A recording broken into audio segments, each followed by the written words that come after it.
प्रकार का भी ऐसे ही सम्मान हो। एक सेवक जो है उस सेवक का भी इतना बड़ा सम्मान हो जैसे एक राजा का सम्मान होता है। क्योंकि राजा आप देखेंगे पदभ्याम शूद्रो अजायत है, शूद्र जो हमारा चौथा वर्ण है वो सेवक माना जाता है, किंतु पूजा किसकी की जाती है? चरणों की पूजा की जाती है। हम किसी के चरण स्पर्श करके उसका सम्मान करते हैं, तो ये शूद्र भी सेवक होता हुआ भी तीनों वर्णों के द्वारा सम्माननीय होता है। तो सेवक का भी उतना ही महत्व है जितना कि मूर्धा का महत्व है, जितना इन भुजाओं का महत्व है, जितना इन जंघाओं का महत्व है। सेवक का भी पैरों का पैरों का भी उतना ही महत्व है, शूद्र का भी उतना ही महत्व है। तो क्षत्रिय का ये कर्तव्य है कि वो अन्याय न होने दे, और वैश्य का कर्तव्य है कि वो अपने समाज के अंदर अभाव न आने दे, किसी भी प्रकार की दरिद्र न रहे कोई, और ऐसी व्यवस्था हमारे समाज में दिखाई नहीं देती। और शूद्र का कर्तव्य वो स्वार्थी न बने, वो सेवा करे। तो जब ये चारों चीजें चारों वर्णों के माध्यम से अच्छी प्रकार से संपन्न की जाती हैं, तो उसका परिणाम क्या हो जाता है कि एक वरदान बन जाता है। सारा समाज प्रफुल्लित हो जाता है, समृद्ध हो जाता है, सुखी हो जाता है, शांति को प्राप्त करता है। तो ये जो एक परंपरा समाज के अंदर हम देखते हैं कि मनुष्य का यही है कि वो इन चारों कर्म से चारों व्यवस्थाओं में चल करके, मैं अपने प्राचीन जो समाज है कर्मणा, हम आर्य हैं, हम उस चीज को मानते हैं, तो उस व्यवस्था में बन करके चलते हैं, तो वास्तव में मानवता का पालन हम पूर्ण रूप से कर पाते हैं। तो यहाँ पर कहा उन मार्गों की रक्षा करें, ज्योतिष मता कठोर रक्षा दिया पिता। और आगे बात कही, जो एक चीज आती है हमारे जीवन के अंदर कि ज्ञान को तो बहुत ज्यादा प्राप्त कर लेते हैं, किंतु उसके पश्चात हम कर्म और ज्ञान का एक संगतिकरण नहीं कर पाते। तो इसके अंदर चौथी जो बात कही है वो ये कही है, अनुगणम वयत जो हुआ, अर्थात जो हुआ उसको कहते हैं जो ज्ञान और कर्म का मेल करके जीवन में चलते हैं। कई बार विद्वान बहुत बड़े विद्वान बन जाते हैं, किंतु वो ज्ञान वो विद्वत्ता उनके कर्म में नहीं करते, तो उसका परिणाम क्या होता है कि उनका जीवन आदर्श जीवन नहीं होता, अपने लिए भी सुख शांति वाला जीवन नहीं होता, दूसरों के लिए भी आदर्श जीवन नहीं होता। तो यहाँ पर कहा कि ज्ञान और कर्म का संगतिकरण करने वाले जो व्यक्तित्व है समाज में, ऐसे जो व्यक्तित्व हैं उन व्यक्तित्वों को अपना आदर्श मानो और ऐसा करके उलझन रहित कर्म करो। जब ज्ञान और कर्म का संगतिकरण जीवन में बन जाता है तो उलझन नहीं रहती। ज्ञान और कर्म का आप जिस भी व्यक्ति में ये देखेंगे कि ज्ञान और कर्म की एक रूपता नहीं है, वहां पर उसके जीवन में हम उलझन पाएंगे। और जिनके जीवन में ज्ञान और कर्म की एकता होगी, संगति होगी, वहां पर उसके जीवन में उलझने नहीं मिलेंगी। तो यहाँ पर कहा कि ज्ञान और कर्म का संगतिकरण करने वाले आदर्श जो व्यक्तित्व हैं, कहते ऐसे व्यक्तियों को देख करके हम उलझन रहित कर्मों को करें। तो ये चार चीजें बता करके यहाँ पर कहा कि ऐसा करने से अनुनम्बायित जो हुआ हो मनुर्भव है। इन चार चीजों को लेकर के हम मनुष्यता को प्राप्त कर सकते हैं, हम मनुष्य बन सकते हैं। क्योंकि महर्षि यास्क ने भी यही कहा, जो मैंने संकेत किया था, मत्वा कर्माणि सिद्ध्यन्ति, तो सोच विचार करके कर्मों को करता। हम कर्मों को ऐसे ही किए चले जा रहे हैं, अंधेरे में कर्मों को करते चले जा रहे हैं। ये बहुत बड़ा एक स्थिति है हमारी कि ज्ञान और कर्म का सम्मिश्रण करके कर्मों को नहीं करते। ज्ञान के बिना कर्म शुभ नहीं होंगे, और कर्म के बिना ज्ञान भी पंगु है, आधा है। क्योंकि ज्ञान भार है क्रिया बिना, क्रिया के कर्म के बिना ज्ञान बोझ है। ठीक इसी प्रकार से जैसा कहा कोई गधा जो है उसके ऊपर किसी ने चंदन डाला हुआ है, और वो चंदन के बोझ को तो देख रहा है कि इतना बोझ है मुझ पर, किंतु उसको ये नहीं पता चंदन कितना मूल्यवान पदार्थ मेरे ऊपर है, वो उसके मूल्य को नहीं समझता। तो इसलिए ज्ञान का मूल्य कर्म में है। यदि ज्ञान के अनुसार कर्म करते हैं तो उस कर्म का मूल्य है, उस ज्ञान का मूल्य है। तो इस प्रकार से जब हम मनोभव इन चार चीजों को लेकर के चलेंगे तो हम वास्तव में एक जो मनुष्य संज्ञा को प्राप्त करने में समर्थ होते हैं। और आगे चौथी चीज में कहा जब स्वयं मनुष्य बन जाएंगे तो जनया दैव्यम जनम, तो दिव्य संतान को जन्म दे सकते, अन्यथा नहीं दे सकते। और दिव्य संतान क्यों नहीं उत्पन्न हो पा रहे हैं? क्योंकि संतान को उत्पन्न करने वाले स्वयं मनुष्य हैं। तो मनुष्यता को प्राप्त करने के लिए हमें चार चीजों के साथ आगे बढ़ना होगा। महर्षि वेदव्यास ने महाभारत में एक बड़ी सुंदर बात कही है, न मानुषा श्रेष्ठ कर्म ही किंचित, मनुष्य जन्म से बढ़कर कुछ भी श्रेष्ठ नहीं है।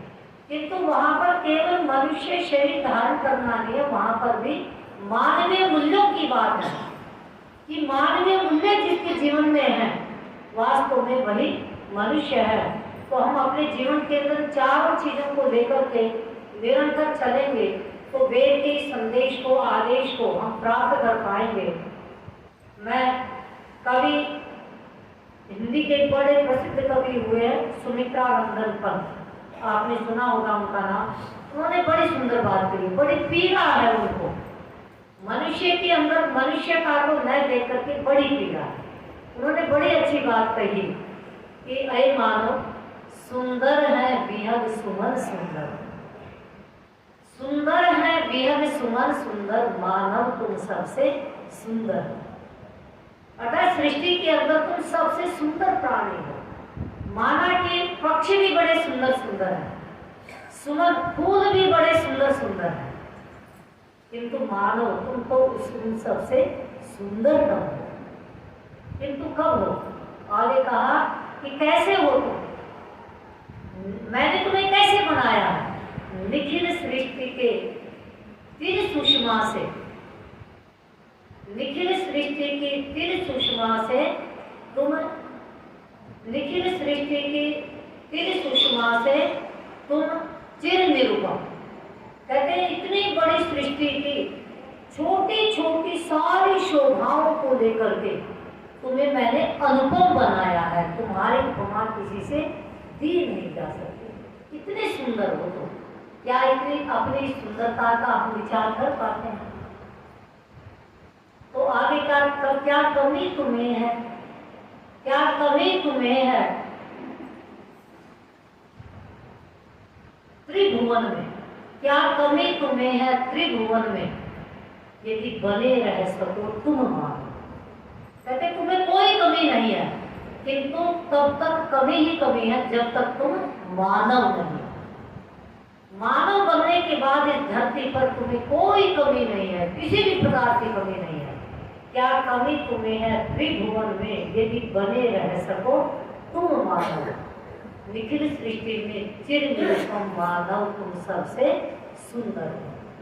तो कवि ने जो ये बात कही है कि वास्तव में ये हमारी सुंदरता हमारी मानवता के साथ है। यदि मानवता हमारे पास नहीं है तो हमारी सुंदरता मानव की सुंदरता नहीं है। इसलिए परमपिता परमात्मा की कितनी बड़ी दया है कि उसने जब हमारे 50% कर्म शुभ हो जाते हैं तो हमें वो मानव शरीर दे देता है। और मानव शरीर देने के साथ साथ वो कर्म की स्वतंत्रता दे देता है। किंतु हम हैं कि हम अपने मानव कर्म को पाकर के चिंतन मनन नहीं करते, तो हम उस कर्म की स्वतंत्रता का दुरुपयोग करते हैं। तो परिणाम क्या होता है कि 50% से हम नीचे जाने लग जाते हैं, 40, 30, 20, 10। और फिर जो परमात्मा क्या करता है, हमारे मानव तन को छीन लेता है, मानव शरीर दे देता है। किंतु यदि हम अपने मानव धर्म का पालन करते हुए उसको महत्व को समझ करके चलते हैं तो आगे बढ़ते चले जाते हैं।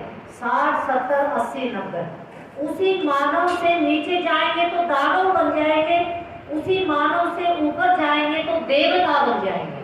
दोनों तरह की संभावनाएं मानव शरीर को पाकर के उस परम पिता परमेश्वर ने मानव तन दे करके 50% शुभ अशुभ कर्मों के संदर्भ में ही मानव शरीर दे करके दोनों संभावनाएं कर्म की स्वतंत्रता से हमें प्रदान कर दी। किंतु हम हमारे ऊपर निर्भर है कि हम वास्तव में मानवीय गुणों को धारण करके मानव से देवत्व को प्राप्त करते हैं या मानव से दानव बनते हैं। इसका स्वतंत्रता हमारे पास परमपिता परमेश्वर के द्वारा कर्म के आधार पर हमें मिल गई है। इसलिए हमें इस प्रकार से चलते हुए अपने जीवन के अंदर प्रतिपल इस चीज का विचार करना चाहिए। प्रातः काल सायंकाल, जैसा कि मैंने प्रातः काल भी आपसे यज्ञ के पश्चात एक यज्ञ के ऊपर बहुत सुंदर एक चिंतन देते हुए कहा था कि मनुष्य के पास ही यज्ञ करने का अधिकार है, वही यज्ञ कर सकता है मानव तन में। अन्य पशु पक्षियां तो जो परमात्मा ने आहार निद्रा भय मैथुन, बस भोजन करना, थक गए तो सो जाना, और उसके पश्चात कोई जीवन छीन रहा है तो अपने जीवन की रक्षा के लिए उस पर प्रहार करना, अपने जीवन की रक्षा करना और अपनी सृष्टि को बढ़ाना। बाकी हम मानवों के पास ही वो चीजें हैं। इन चारों चीजों के से अतिरिक्त भी एक यज्ञ के साथ और अपने मानवीय गुणों को जीवन में धारण करके अपने मानव जीवन को सुंदरतम बना सकते हैं। जो भी कर्म करें मानव धर्म के साथ करें, यज्ञ के साथ करें, क्योंकि यज्ञ को धर्म के रूप में हमारे शास्त्रों में प्रतिपादित कर दिया गया है। तो मानव धर्म बहुत बड़ा है। महर्षि देव दयानंद ने सत्याग्रह प्रकाश में मनुष्य उसी को कहना जो मननशील होकर, वहां पर बड़ा सुंदर वाक्य लिखा, जो मननशील होकर स्वात्मवत दूसरों के साथ बरते, वो मानव है। किंतु जब हम किसी के साथ व्यवहार करते हैं, क्या उसको अपने स्थान पर और स्वयं को उसके स्थान पर रखकर विचार कर पाते हैं? बिल्कुल नहीं कर पाते। तो इन चीजों के लिए बहुत बड़े शास्त्रों की आवश्यकता नहीं है। केवल स्वात्मवत दूसरों के प्रति व्यवहार करेंगे तो बस मानवता का पालन अपने आप हो जाएगा। हम कभी नहीं चाहते सामने वाला व्यक्ति मेरे साथ बुरा करे, तो फिर हम दूसरे के साथ ऐसा क्यों करते हैं? तो ये जो चीजें हैं मानवता की, कि वास्तव में इनके लिए हमें प्रतिपल जागना होगा। जैसा कि वेद में कहा, जो जागता है सो पाता है, जो जागा है तब विचय कामयन्ते, यो जागा है तब सामान्यन्ति, यो जागा है तब अयम सोना है तबा है वस्तु सत्य होगा। हमें जागना होगा, मानव धर्म के लिए जागना होगा। आज दुनिया के अंदर सब कुछ है, मुझे तो एक ही चीज दिखाई देती है, मानवता नहीं। और जिस दिन मानवता का हम मनुष्यों ने अपने अंदर मानवता का, मानव धर्म का पालन कर लिया, तो संसार में सब कुछ उत्पन्न, सब कुछ मिल जाएगा। आज संसार के अंदर मानवता समाप्त हो रही है, दानवता बढ़ रही है। तो इस चीज को हमें बार बार चिंतन करना पड़ेगा, जागना पड़ेगा, विचार करना पड़ेगा। तो परम पिता परमेश्वर की कृपा दृष्टि को अपने आप हो जाएगी। मैंने अपने जीवन में इस चीज को बहुत अधिक अनुभव किया कि व्यक्ति केवल अपने कर्तव्य का ईमानदारी से, ईमानदारी को हमारे शास्त्रों में शुचिता, पवित्रता से, ईमानदारी से, समर्पण से, पुरुषार्थ से व्यक्ति काम करता है तो उसको वो चीजें जीवन में मिल जाती है जिसकी उसको कल्पना ही नहीं। अब ये जो कर्मश्री सम्मान से अपना सारा आर्य जगत गौरवान्वित है, ये मेरा सम्मान नहीं है, ये सारी उस वैदिक संस्कृति का सम्मान है जिस वैदिक संस्कृति से खुद मैं बनी, जिसने मुझे बनाया, जिस गुरुकुल संस्कृति ने मुझे यहाँ तक मतलब एक मनुष्यता का जीवन जीने का अवसर दिया, जिस आर्य समाज माँ ने मुझे पाला पोसा, तो मैं ये समझती हूँ कि एकदम बिना किसी भावना के अपने समर्पण से अपने कर्तव्य का पालन करते चलो। मेरे अपने आर्य जगत के अंदर इतनी विभूतियां हैं जिनको मैं हृदय से बहुत बहुत सम्मान करती हूँ। और आज मैं जब इस सम्मान की जब बात आई तो मेरे लिए अप्रत्याशित अकल्पनीय चीज थी। तो मैं सोचने लगी कितनी महान विभूतियां हैं, कि कैसे क्या हो गया। तो मैं सोचने लगी कि ये सब ईश्वर की एक व्यवस्था है, शायद वो मुझे और आगे बढ़ाना चाह रहा है, और आगे बढ़ाना चाह रहा है। अब तक मैंने जो ईमानदारी से, शुचिता के साथ, समर्पण से और बहुत एक पुरुषार्थ से बिना किसी कामना के अपने कर्तव्य का पालन किया, बस इस सम्मान के बाद वो मुझे कहता है, उसका कर्म किताब का परमेश्वर कहता है। मैं अभी अपने बच्चों को एक बात कह रही थी, कल परसों से बैठी हुई थी, अभी मेरे मन में ये चीज़ आई नहीं। तो मैं कल जब परसों हम पहुँचे तो मैंने कहा सम्मान का नाम एक चीज रखा गया, पद्म सम्मान, पद्म विभूषण, पद्म भूषण, पद्मश्री। मैंने कहा इनका ये नाम क्यों रखा गया। एकदम बच्चों से चर्चा करते करते मेरे मन में एक विचार आया। मैंने कहा पद्म कहते कमल को, कमल कहाँ खिलता है? कीचड़ में, और कीचड़ से अलिप्त रहता है। तो इस सम्मान का आरंभ जिन मनीषियों ने किया, उन्होंने निश्चित रूप से यही सोच करके किया था कि ये उन लोगों को दिए जाए जो कहीं एकांत में बैठे हुए और बड़ी ईमानदारी से अपना काम कर रहे हैं। तो मैंने कहा कि और देखिए इन सम्मानों के अंदर कोई राशि नहीं दी जाती, कोई सुविधा नहीं है, केवल एक नागरिक सम्मान है। जैसे अन्य जो पुरस्कार होते हैं, राष्ट्रपति पुरस्कार है, भारत रत्न पुरस्कार है, दूसरे जो अर्जुन अवार्ड है, दूसरे, उन्हें सब में कोई ना कोई राशि दी जाती है, सुविधाएं दी जाती है। इन सम्मानों में कोई राशि नहीं दी जाती, कोई सुविधाएं नहीं है गमनागमन की, केवल ये एक सम्मान है। तो मैंने कहा ये सम्मान उन लोगों के लिए बनाया गया है जो केवल कीचड़ में, एक इच्छा एक कीचड़ है, कामना एक कीचड़ है, और उस कीचड़ में से कमल निकलता है जो सारी इच्छाओं से, कामनाओं से हट करके केवल कर्तव्य का पालन करते हैं।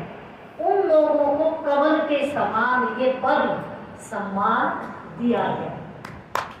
और मैंने कहा इस पद्म सम्मान को जो दिया गया है, तो मेरे लिए तो ये एक सीखने की चीज है कि भविष्य में मैं सारी इच्छाओं, कामनाओं को बिल्कुल अलग कर दूं, अपने आप को हर कामना को खत्म करके और कमल के समान अपने जीवन को अलिप्त होकर के संसार में आगे बढ़ाऊं। तो ये जो सम्मान जिन मनुष्यों ने विचार किया, कल मुझे ये विचार आया, ये ध्यान आया कि इस सम्मान को चलाने के पीछे कितना बड़ा काम है। वास्तव में मैंने वहां देखा, जब वो सम्मान मिल रहे थे, मैंने वहां पर देखा ऐसे ऐसे व्यक्तित्व थे, कुछ ऐसे व्यक्तित्व थे बिल्कुल जिनकी कोई पहचान नहीं समाज में, कोई प्रसिद्धि नहीं थी समाज। आज भारत सरकार ऐसे व्यक्तित्वों को उठा लिया है। हमारे क्षेत्र में जब बहुत प्रसिद्ध व्यक्तित्व भी होते हैं, किंतु अप्रसिद्ध व्यक्तित्वों को उठा रही है जो किसी कामना से काम नहीं, कर्तव्य का पालन नहीं कर रहे। तो मैंने कहा ये सम्मान जिन मनुष्यों ने चला, उसके पीछे कितने बड़े काम है। तो मैं तो इस सम्मान को पाकर के, इसको मेरा कोई ये सम्मान नहीं है अभी, तो मुझे तो ये सम्मान अपने लिए केवल इतना लग रहा है कि मुझे अपनी इच्छाओं को, कामनाओं को बिल्कुल एकदम हटा देना। अब तक जो जीवन जिया उससे ज्यादा और अधिक अपने जीवन को मैं कामनाओं से, इच्छाओं से हटा करके एक अध्यात्म के क्षेत्र के अंदर अपने आप को साध लूं और अच्छा साध लूं, और अपने शिक्षा और संस्कार के द्वारा कन्याओं को, जिनको शिक्षित और संस्कारित हम कर रहे हैं, इनको और अच्छे आगे बढ़ाएं। और परमात्मा जब देता है तो मैंने ये विशेष बात अनुभव की इस 2.5 महीने में 26 जनवरी के बाद से अब तक जो मैंने चीज विशेष अनुभव की, ये सम्मान तो एक स्थूल चीज है, बाहर की चीज है। इस 2.5 मास के अंदर मेरे अंदर सत्व गुण का विशेष प्रकाश बना है। मैं जो परमात्मा का एक अति कृपा मानती हूँ कि सत्व गुण इस काल में जितना सत्व गुण मेरे चित्त में लगातार बना, जितना कभी नहीं बना। बुद्धि में जितना प्रकाश इस काल में बना, कभी नहीं बना। तो मैं ये कहती हूँ कि परमात्मा की जब कृपाएं होती हैं, जब व्यक्ति एक ईमानदारी से, शुचिता के साथ, समर्पण के साथ केवल अपने कर्तव्य की पूजा करता है, उस स्थिति में बाहर का जो मिलता उससे बहुत ज्यादा उसको अंदर से मिलता। और यही हमारी अपनी एक मानवता की एक पहचान है कि हम जो जीवन जी लेते हैं अपने आंतरिक अंतर यात्रा के साथ, इसी से हमारी मानव की यात्रा पूर्ण होती है। ठीक है, भारत सरकार ने जिस संस्कृति का सम्मान, वैदिक संस्कृति का सम्मान करना चाहिए था, ऐसे बहुत कम व्यक्तित्व आए हैं। तो आज वैदिक संस्कृति को सम्मान की दृष्टि से देखा जाएगा। आर्य समाज को भी एक सम्मान की दृष्टि से, जो उसकी सिद्धांतों के कारण जो उसको मान्यता मिलनी चाहिए वो मान्यता मिलेगी, और गुरुकुल संस्कृति भी सम्मानित होगी। किंतु उसके साथ साथ इस सम्मान के द्वारा एक अपनी भी प्रेरणा जो हमें लेनी चाहिए, वो भी हमें आर्यत्व के साथ पहचाननी चाहिए। हमारा जो उद्घोष है वो घोषक गणवंतो विश्वमार्य, इसके 2 अर्थ हमें लेने चाहिए। मैं इसकी 2 प्रकार से व्याख्या करती हूँ सदा कि समस्त विश्व को आर्य बनाने से पहले स्वयं को समग्र रूप से आर्य बनाना, आर्यत्व से ओतप्रोत कर ले। जब स्वयं को आर्यत्व से ओतप्रोत कर लेंगे तो मानिए हमें दूसरों को आर्य बनाने के लिए उपदेश नहीं देना पड़ेगा, हमारे आचरण से वो आर्य बन जाए। और हमारा ये जो लक्ष्य है प्रणवन को विश्वमार्य का, ये निश्चित रूप से पूर्ण हो जाएगा। तो मैं इसी के साथ अपनी वाणी को विराम देती हुई आप सबका मैं धन्यवाद करूँगी कि रात्रि की वेला के अंदर आपने ये समय थोड़ा स्टेशन लगा होता है, आपने ध्यानपूर्वक मुझे सुना। बहुत बहुत आपका धन्यवाद।